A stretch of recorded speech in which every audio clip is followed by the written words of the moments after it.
नमस्कार दोस्तों, राधे राधे। मैं आपको उपांग ललिता व्रत की कथा सुनाती हूँ। उपांग ललिता व्रत के दिन प्रातः काल उठकर स्नान करके नए वस्त्र धारण करने चाहिए।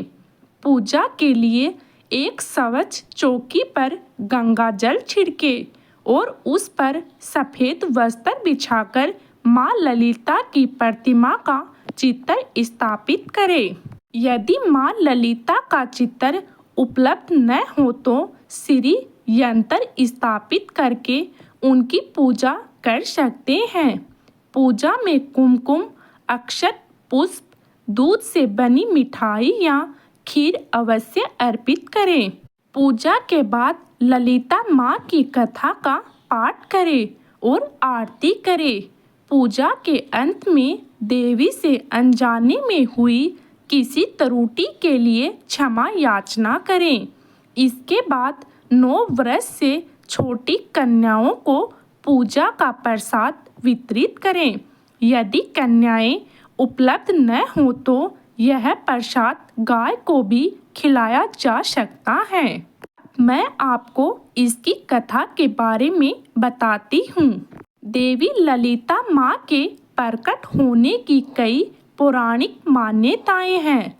एक प्रचलित कथा के अनुसार नैमिषारण्य में एक महायज्ञ हो रहा था, जिसमें सभी देवताओं ने दक्ष प्रजाति के आगमन पर सम्मान पूर्वक उठकर उनका स्वागत किया। लेकिन भगवान शिव अपने स्थान से नहीं उठे। इस घटना से क्रोधित होकर दक्ष ने भगवान शिव को अपने यज्ञ में आमंत्रित नहीं किया। माँ सती इस बात से अनजान थी और बिना शिव जी की अनुमति लिए अपने पिता के यज्ञ में चली गई। वहाँ उन्होंने अपने पति शिव के अपमान को देखकर आहत होकर यज्ञ कुंड में अपने प्राणों की आहुति दे दी। इस घटना से व्याकुल होकर भगवान शिव माता सती के शव को लेकर पूरे ब्रह्मांड में घूमने लगे। भगवान शिव की इस स्थिति से सभी लोग प्रभावित हुए। तब भगवान विष्णु ने अपने सुदर्शन चक्र से माता सती के शरीर के टुकड़े कर दिए, जो जहाँ जहाँ गिरा वहाँ शक्तिपीठ बने।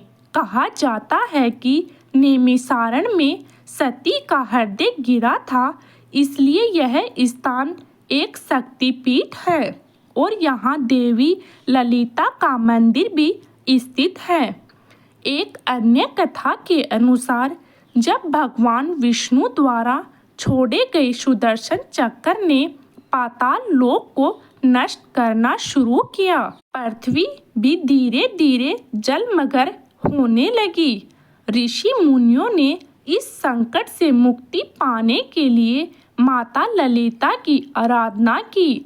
उनकी प्रार्थना सुनकर देवी ललिता प्रकट हुई। उन्होंने सुदर्शन चक्र को रोककर सृष्टि को विनाश से बचा लिया।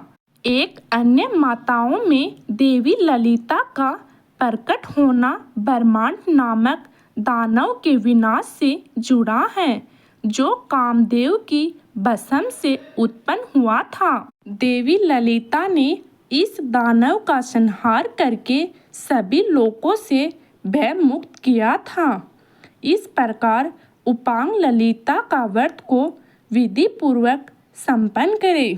हमारी कामना है कि आप पर माता ललिता का आशीर्वाद सदैव बना रहे। व्रत त्योहारों से जुड़ी